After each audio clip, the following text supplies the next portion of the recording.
If you remember when you were a little kid and what it was like to be a little kid, you were probably impressionable, maybe even sensitive, and your life was governed by people who were in positions of power, parents, teachers, even friends.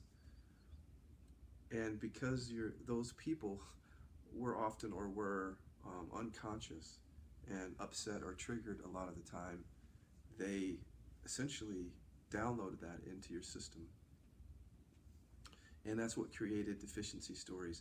So deficiency stories are things like I'm not good enough, I'm invalid, I'm unlovable, I'm unsafe, and there's a whole host of other ones that could have been true for you.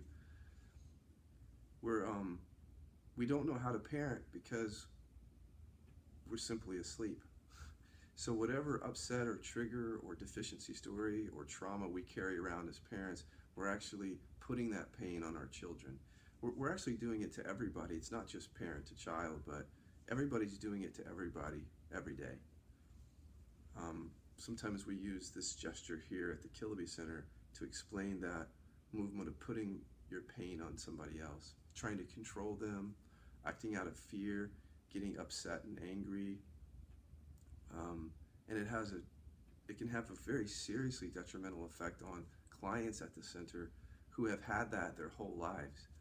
They developed that deficiency story when their parents were doing that to them or others, and then many of them became addicted as a way to cope with the pain of that. And then when they come to treatment, they're very surprised that our model is not to do that to them anymore, and instead to give them unconditional love and essentially allow them to be who they are.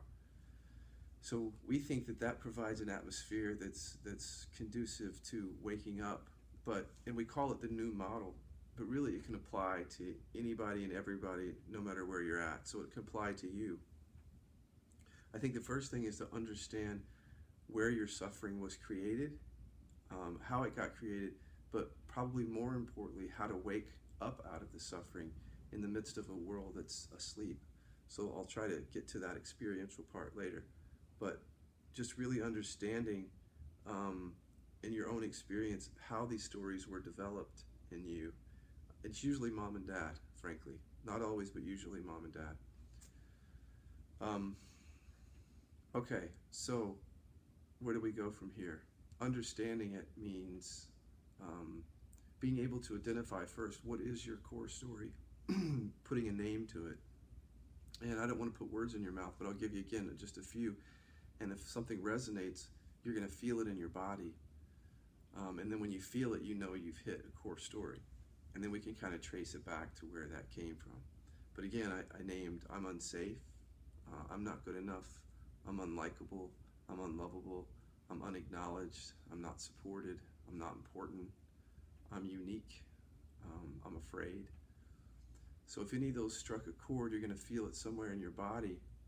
And if you look back to your childhood or earlier experiences in life, you're going to find out that you developed that because somebody was doing this to you. They were placing rules on you. They were placing expectations. They were doing anything other than loving you unconditionally and accepting you for exactly who and what you are. So the reason that's important is that when we get to the experiential part, those people that helped form those stories in you are going to pop up in your inquiry. You're going to see mom and dad. You're going to see the teacher that ridiculed you. You're going to see peers that didn't love you and support you and who did this to you.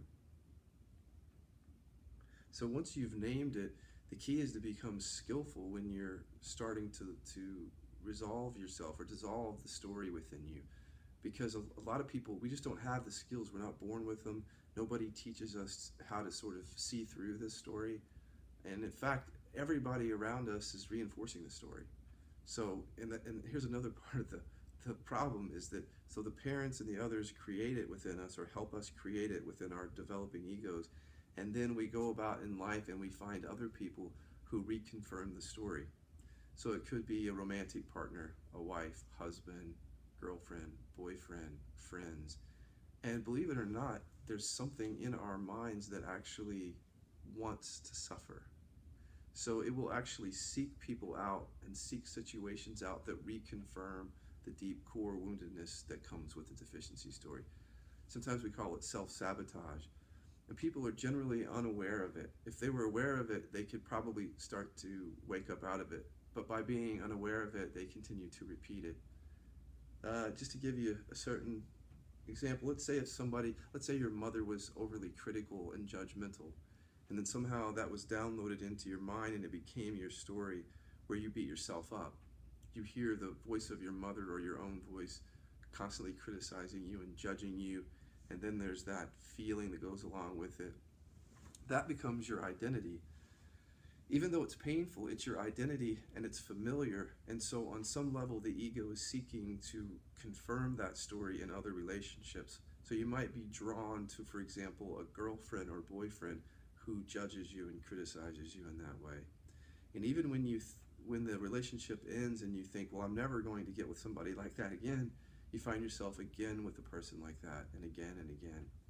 And it's because these are the people that trigger us. So we are paying attention in our minds and our bodies to those that are triggering us. And on some level, because the suffering is familiar, we're attracted to that. And so we're sabotaging ourselves by continuing to surround ourselves with those people and even be drawn to them in some weird way.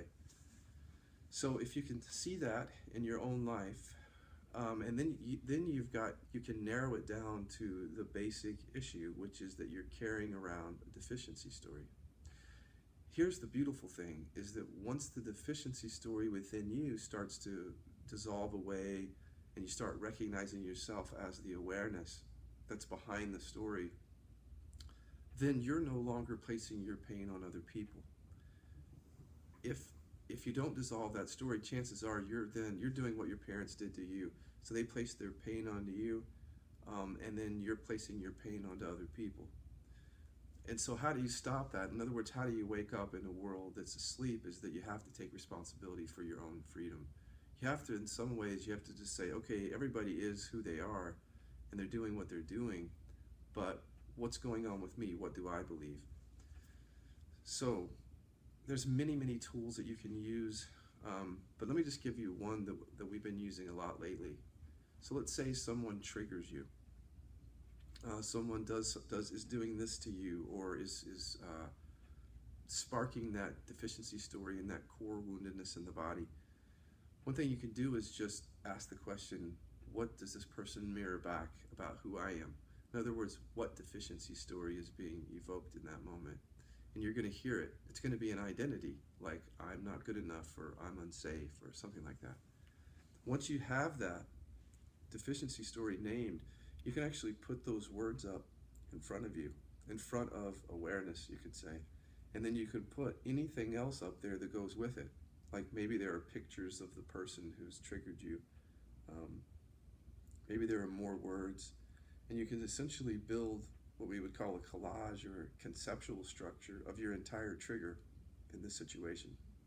And I like to use my hands, so I invite you to use your hands while you're doing this. So put that structure up of the latest person that triggered you, along with the story that got triggered in you, the deficiency story.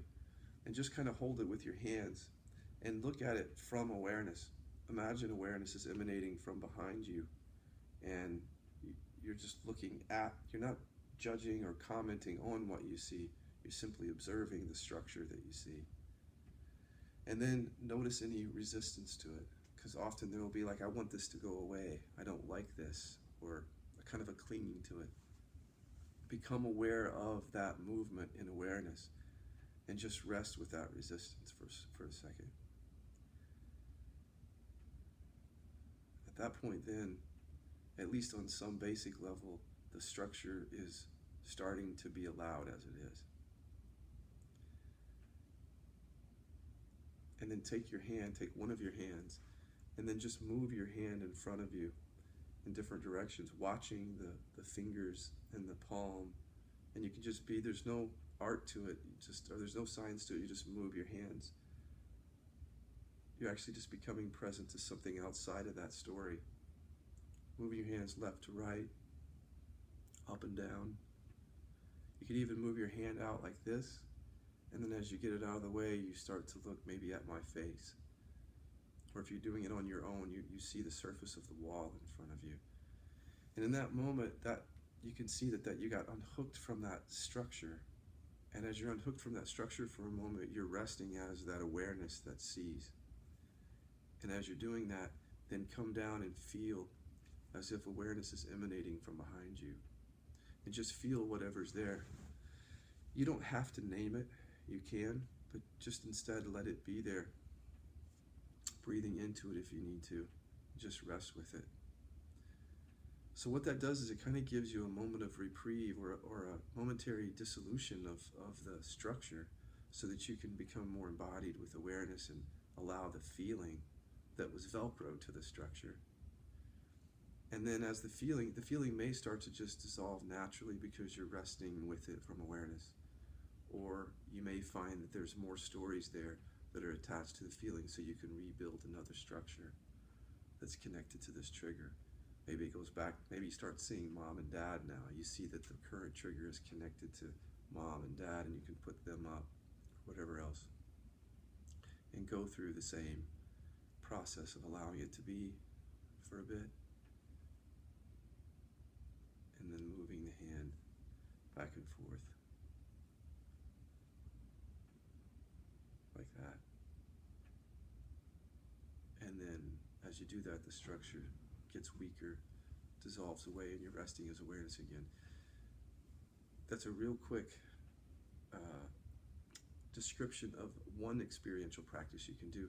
But the key is to be a sort of warrior in your own life so that when you're looking for the upset as it arrives in your life, you're looking for other people who are triggering you because they're imposing this expectation on you, these rules on you, this way that you're supposed to be, or however they're triggering you.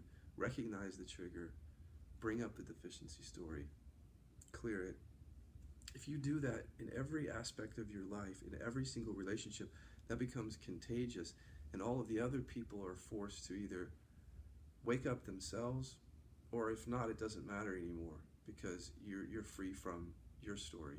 So that's how you wake up in a world that's asleep. You can't control them. You can't go back to your mom and dad and revise history or anything like that. You can't really control your partners or anything. But the more that you wake up from it, the more it's contagious and there's sort of a chain reaction. Everybody wants what you have because you're free.